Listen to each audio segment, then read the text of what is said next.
Olá, seja mais uma vez bem-vindo. Esse é o vídeo de número 2 do tópico 7 de Computação para Engenharia. Eu sou o professor Daniel Guerreiro e Silva, do Departamento de Engenharia Elétrica da Universidade de Brasília. Bem, no vídeo anterior nós aprendemos o que é uma função, como declarar, quais são as regras, a sintaxe para a declaração de uma função, como, para que serve uma função, seu papel de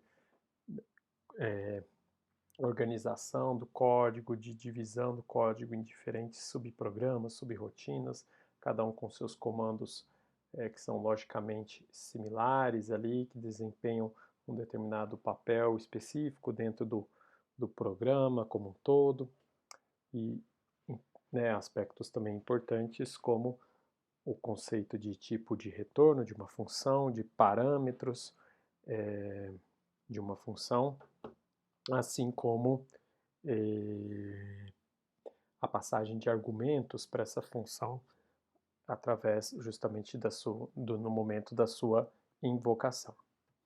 Muito bem, aí agora nesse vídeo a gente vai passar para a discussão primeiramente da função main e de alguns detalhes, alguns outros aspectos importantes do uso, declaração e definição de funções.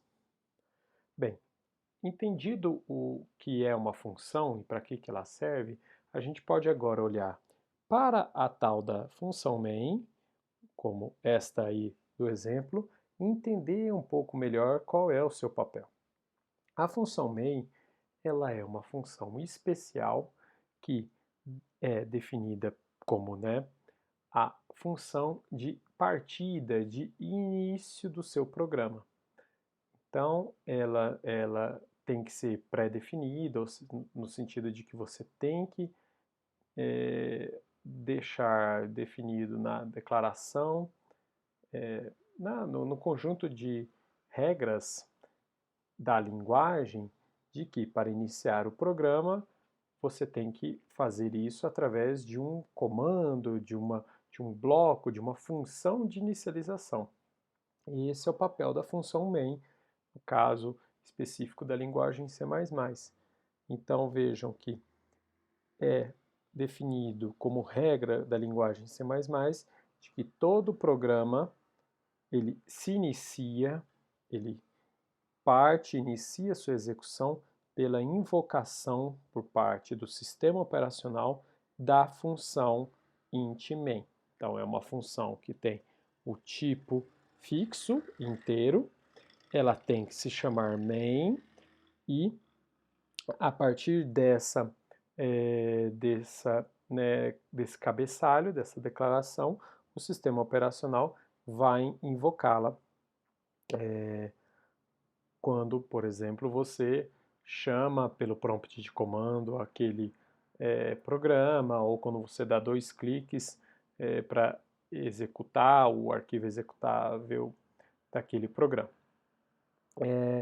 E aí, como ela é do tipo inteiro, ela tem que retornar algum valor inteiro.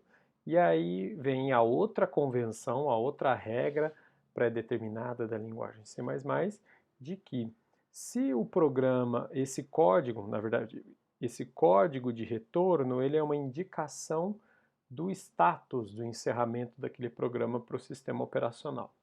E por padrão, se o retorno ele é de valor zero, isso indica que o encerramento do programa está ocorrendo de forma adequada, de forma normal. Dentro do funcionamento normal do programa, ele está se encerrando. Caso contrário, você pode retornar algum outro código numérico para, digamos assim, registrar para o sistema operacional de que o encerramento daquele programa aconteceu de alguma forma anômala.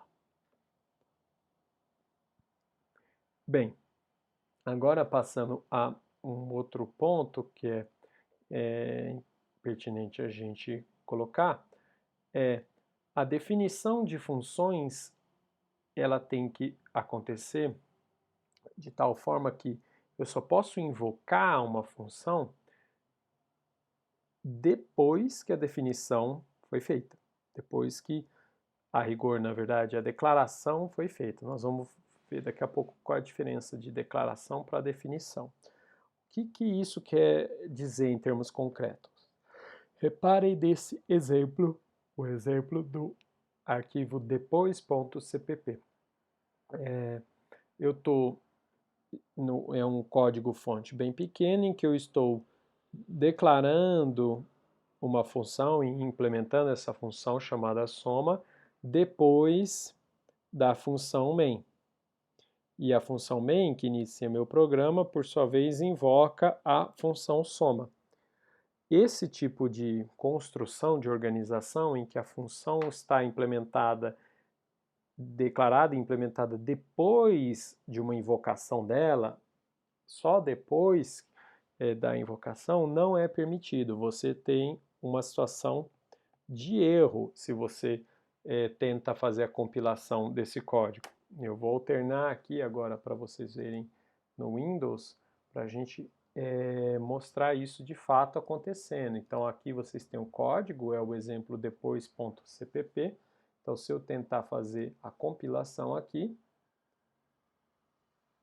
vamos aguardar e reparem que o deve-ser através do retorno do compilador, indicou aqui a linha 5 na cor vermelha, indicando justamente uma situação de erro de compilação aqui nessa linha, porque ele está informando que a função soma não foi declarada neste escopo. O que isso significa? Que, olha, a execução, o processo de compilação, ele vai sendo feito de forma sequencial, da linha 1 em diante. Então, ao chegar na linha 5, o compilador verifica que tem a invocação de uma função chamada soma.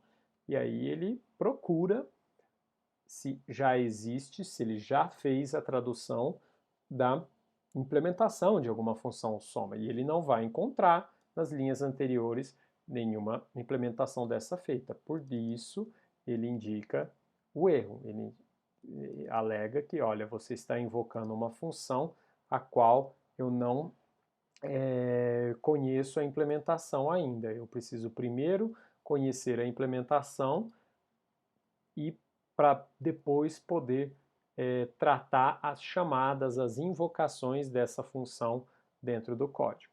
Então, esse é o problema que a gente está aqui lidando. E como é que agora eu vou resolver? É possível a gente separar o que é declaração, ou seja, simplesmente dizer que eu vou escrever uma função, da sua definição, que é, digamos assim, além de dizer que eu vou escrever uma função, eu de fato colocar, explicitar os comandos que essa função vai ter, tá?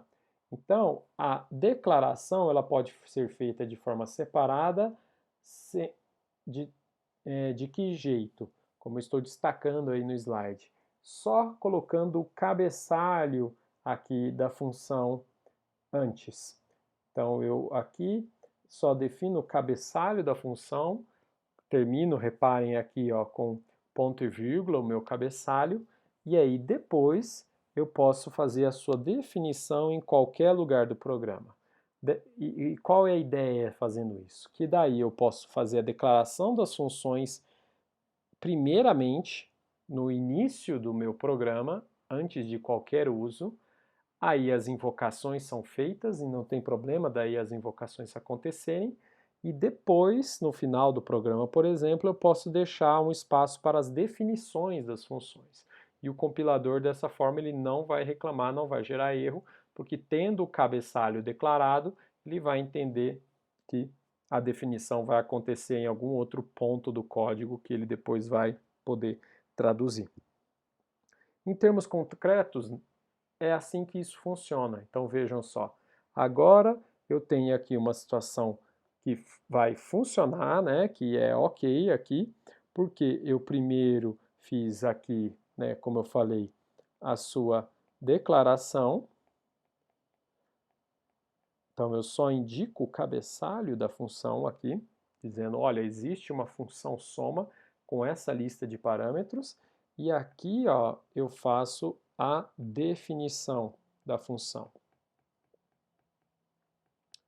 E aí percebam que não tem problema, daí eu tenho uma invocação agora antes da sua definição, da sua implementação. O compilador não vai reclamar. Se a gente voltar mais uma vez ao deve ser mais aqui e verificar nesse exemplo com essa correção, que é o exemplo depois corrigido.cpp, agora eu fazendo a invocação aqui do compilador,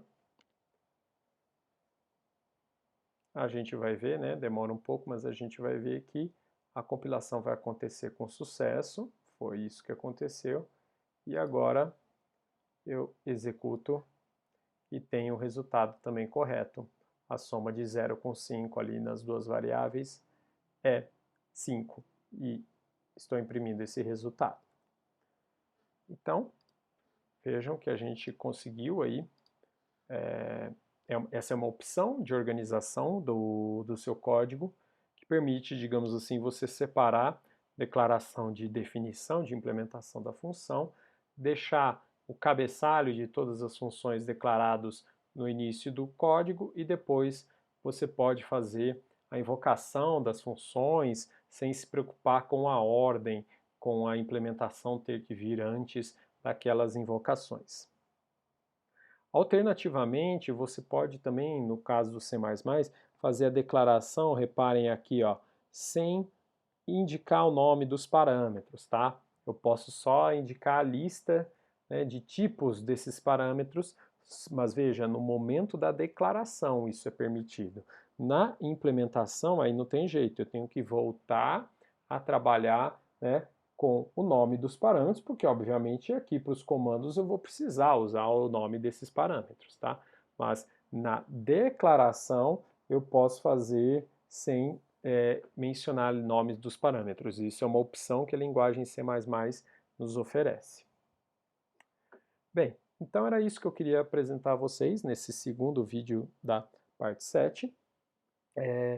Vamos continuar ainda nesse tópico no próximo vídeo falando sobre algo importantíssimo que é o conceito de escopo de variáveis. Até a próxima, então.